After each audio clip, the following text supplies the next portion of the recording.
It's the 2025 AFL season preview for Carlton Blues.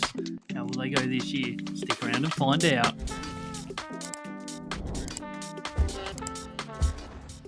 Welcome on in, everybody, to the All Aussie Rules YouTube channel. We're doing 2025 season previews. Today's episode is the Carlton Blues. We're working our way through all the clubs. Adelaide and Brisbane are already on the channel. Every other club will be releasing over the next month to get them all out. Bulldogs will be the lucky last, which will be in the week of opening round. So, So make sure you're subscribed. Hit that like button if you enjoy the content. And also let me know down in the comments below where you see the Blue Baggers finishing up in season 2025.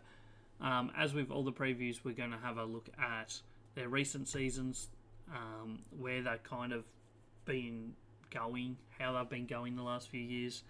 We'll have a look at their list, their best 23, and then a little quick look at their fixture and what we kind of expect for Carlton in 2025. Big season for them, so without any further ado, we'll jump straight into it. And 2024, it was an interesting year for the Baggers. They finished 8th on the ladder, 13-10 record, got into finals on percentage, which they did falter a little bit late in the season. They then got knocked out in an elimination final, conceding like the first 10 goals of that match against Brisbane, who did go on to win the premiership. So I mean, there's form there. It was a season that promised a bit. They were a top 4 with not that long to go in the season, but they just couldn't get a win late in the year, and dropped it right down to 8th. They did have injuries. There's no doubt about it that obviously Charlie Curnow was the big one. He missed the last few games, and they certainly missed him, but at the same time other teams had a lot of big injuries too. Brisbane had a lot of people out pretty much the whole season, and they just kept making do. So it's an excuse, but at the same time it's also not an excuse. So that was their 2024 season. We'll go back and have a look at their previous 5 and see where they're kind of going. 2023, they finished 5th on the ladder. They had a really good season. 13 wins, 9 draws, and 9 losses and a draw. So only half a win more than they had in 2024. But crucially, they finished 5th and had a home final week 1. They then managed to win a semi-final as well, before going down in a tight one to Brisbane in a prelim finals. So they were very close to making a grand final in 2023. You go back a year before that, 2022, they missed finals on the last day. They lost their final game of the year by a couple points and missed finals in 9th. 2021 was a bit of a rough season for them. 8 wins, 14 losses, finished 13th on the ladder. And 2020 wasn't a great year for them either. 7 wins, 10 losses, finished 11th on the ladder. So their last 3 years have been better than that. Their last 2 especially. 2024 could have been a lot better than it was. It was just that end of the season. Wasn't fantastic for them, and the results kind of showed that in the end. They just didn't finish off the season, in all honesty. So that's where they're at, where they've been travelling. Now we have a look at their list. So this is a ranking for every player on their list at time of recording. So these are their last year's stats. Blue colours are rated elite in my rankings last year. So that's the top 10% of every position. Green is the top 50%. Of that position. Yellow is anyone else that played a game last year, and then red, players that haven't played a game yet, and there's one orange one, which is Jack Silvani. That means he didn't play a game last year. So we'll start with the key defenders, as we do most times. The back line, work our way forwards. Clearly an elite key defender in Jacob Wiedering. He had a fantastic season in 2024. He's continued to do that week in, week out, year in, year out. I think it was almost probably his career best year, just about, in 2024. So he'll be hoping that, I guess, he can do that again come 2025. It's not going to be... He's going to probably need more support down there than he had. I mean, he's still only 28, so he's probably right about that peak time for age-wise. So maybe we could see another 2 or 3 really good years from him. Second up, their second best key defender last year was Brodie Kemp. Pretty much played it. I think he did play every game for them. Last year, had a really good season. No, he missed a couple games, sorry. But still, 24 years of age. He's, been in the system now for a few years. And once again, another player that had a career best year last year. Still got a bit of improvement, but at the same time, I had him ranked as 35th best key defender. If he can get that up towards the 20 mark, that will be really good support for Jacob Wiedering. Lewis Young's their third best key defender last year. Played just the 9 games. Not a fantastic season, but also he is their third in line key defender, in my opinion. Harry O'Farrell is a player that hasn't played a game, so there's not much to talk about in terms of him. We move into general defenders. They don't have any elite players. I mean, there's only 15 that classify, I think 14 or 15 that classify as elite general defenders. But they still have a good variety, at least for their starting lineup. Their depth kind of drops off a little bit, but I mean, it's still 4 solid names here. Adam Sard was ranked 23 last year. Nick Newman, who we're going to talk about in just a second, was 30. Zach Williams, 48. He did go forward a little bit last year. I don't think they'll be able to do that with him this year. Mitch McGovern, 51. Then there's Cohen, Chincotta, Boyd, and Nick Haynes across from GWS was ranked 99 last year. Then they got 3 players that haven't played a game yet in Matt Duffy, Billy Wilson, and Harry Charlson.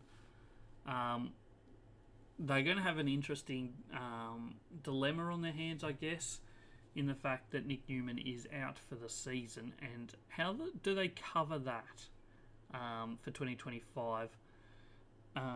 It frees up a half-back flank / back pocket running ball user. Whether they just slot Sam Doherty back there, that's probably the most obvious choice. They do have other options. Maybe it's something that Ollie Hollins could potentially do. George Hewitt could potentially look at it. Maybe even a Blake Acres, who was really good on the wing for Carlton last year, could swing back, because I feel like they are probably going to need one more person that plays as a backman a fair chunk of the season, just to give them that run, that dash, that ball use out of the back line. Because at the moment, obviously, Wiedering and Kemp are probably starting backmen, and then you're going to have Sard, Zach Williams, Mitch McGovern probably, maybe Nick Haynes on the bench. There's still another spot there as a backman, you'd think. We'll now jump into key forwards, and this is, arguably their strongest position.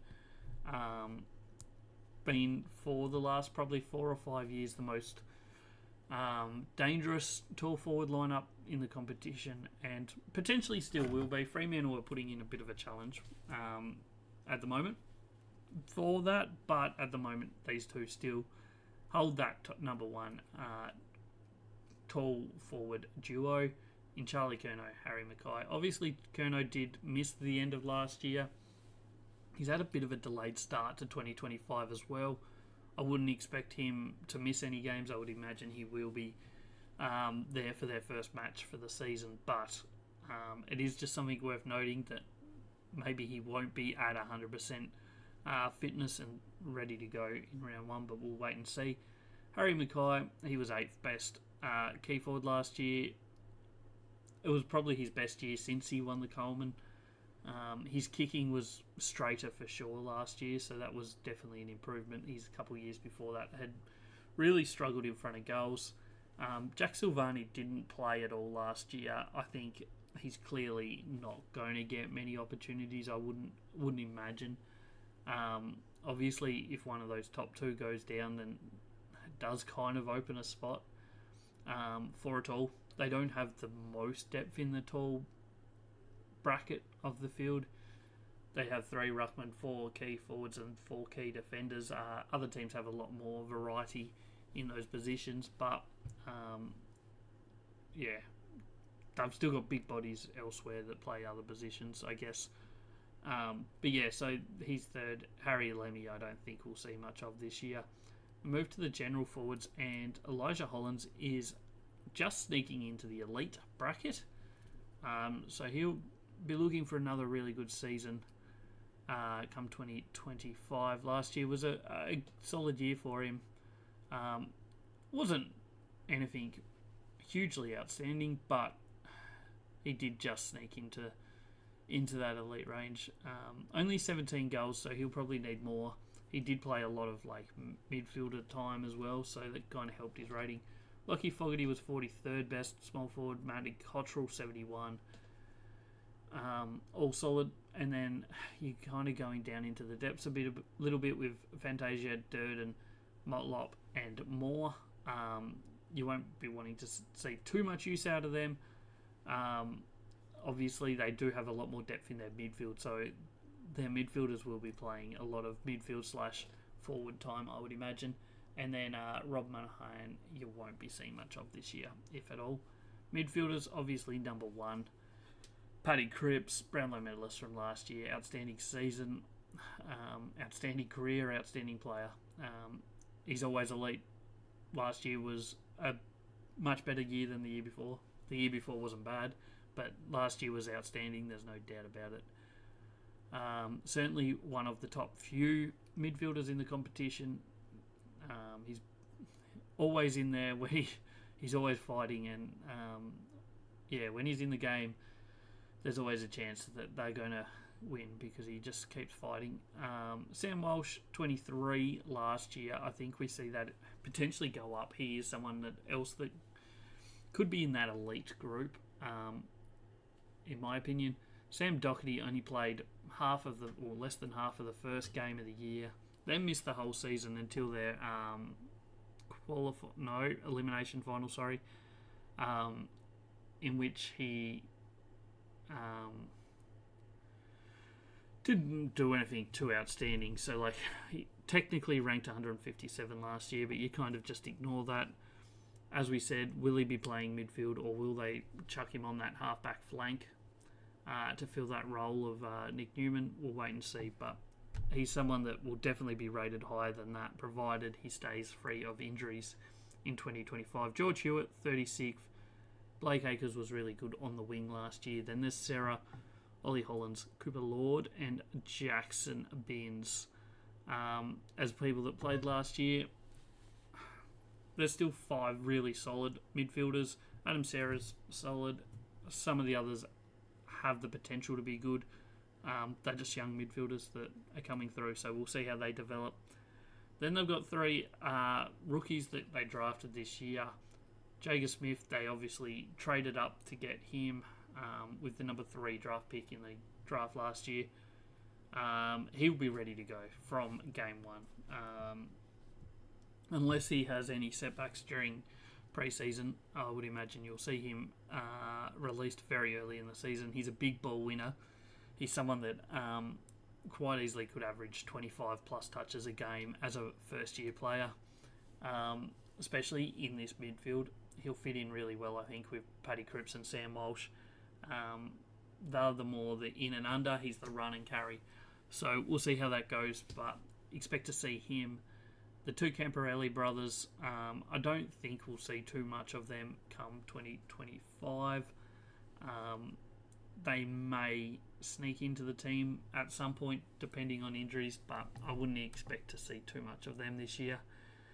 And then their ruck. They've got the most interesting ruck situation. Maybe with Fremantle again, to be honest, but what's their best option in the ruck division? I think most people probably consider Tom De Koning when he's rucking on his own is at his best. He was the 11th best ruckman last year. Pitane, he was right behind him though in 15th. So De Koning played 18 games. Pitane played 14. Both had really good seasons. But at the same time, are they better with just one of them playing? Probably. And you can't really leave De Koning out, I don't think. So, it will be interesting to see how they play that this year, especially with the two tall forwards already. Like Tom De Koning can go forward and pinch it in the forward line at times, but you don't really want him being down there as that third tall too often, I wouldn't have thought. And then Hudson O'Keefe is just a young 21-year-old who hasn't played a game yet and is very unlikely to get a game this year, unless injuries hit either or both of those other two ruckmen, which, I mean, it is possible. There's no doubt about it. We'll jump now into my best 23, or best 22, sorry, for Carlton in 2025. We'll start in the back line, I think. You got Mitch McGovern, Wiedering, Zach Williams, pretty standard. Full back line, I've gone Adam Sard, Brody Kemp, and Sam Doherty in the back. So I'm of the belief they'll put Sam Doherty back in that Nick Newman spot. Midfield, Elijah Hollands, Paddy Cripps, Blake Acres. Half forward line, Cottrell, Harry Mackay. Jager Smith will go through the midfield. I don't think they'll start him in the midfield at the very start of the season, but maybe they will. Either way, he's going to get plenty of on-ball time. Forward line, Fogarty, Charlie Curnow, Corey Durden. This is where I've kind of changed my mind a few times. By the time the season starts, I'll probably be fully invested in the Tom De Koning one out. But at the time I did this, I went with Pitane, Sarah, and Sam Walsh as the followers, and then Tom De Koning on the bench. I probably think they only play one of them most of the time, but it might be a horses for courses situation for them. George Hewitt, Jordan Boyd, and Nick Haynes rounding out the bench. The emergencies, Ashton Moore, Orazio Fantasia, Ben Camporelli, Cooper Lord, Lewis Young, and Jackson Binns. I don't think there's anything too crazy in this lineup for them. It's going to obviously, the big talking points are what they do with their ruck. Do they go one out with Tom De Koning? I think probably they do in the end. Do they send Doherty back? Do they let him stay in the midfield and send someone else like a Blake Acres back and see how he goes as a running backman? Is also a possibility. So the other big talking points, I guess, for the Carlton best 22. This is how I see it at the moment, though. We'll see how that plays out as the season progresses. We'll now have a look at their schedule, what we can expect for Carlton this year. So they start their season not in opening round this year. Obviously, they got that nail-biting victory in opening round last year up at Gabba. But this year, they're kicking off their season in round one against Richmond at the MCG. They did play round one against Richmond last year and only just got over the line in a bit of a sloppy performance from them. But I think this year probably looks like an easier task to start the season. So, I'd be expecting Carlton to start the season pretty positively there. They have, obviously, every team has 2 buys. Got a buy in opening round and then another one in round 12. Gather round is round 5 in Adelaide, and they will be playing the Eagles. So, again, not the toughest of matchups there. And where Carlton get their real big opportunity in 2025 is just here, where you look at the teams that they're playing twice. They are Collingwood, Essendon, Hawthorn, North Melbourne, Port Adelaide, West Coast. So the only team from the top 4 from last year that they play twice is Port Adelaide.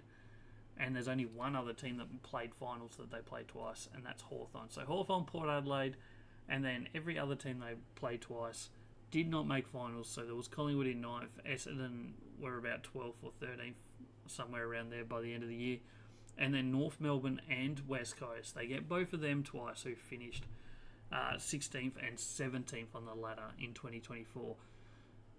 pretty close to the easiest schedule in the AFL in my eyes, and when you compare that to, I could get it up, I guess, who Collingwood have twice in 2025, it's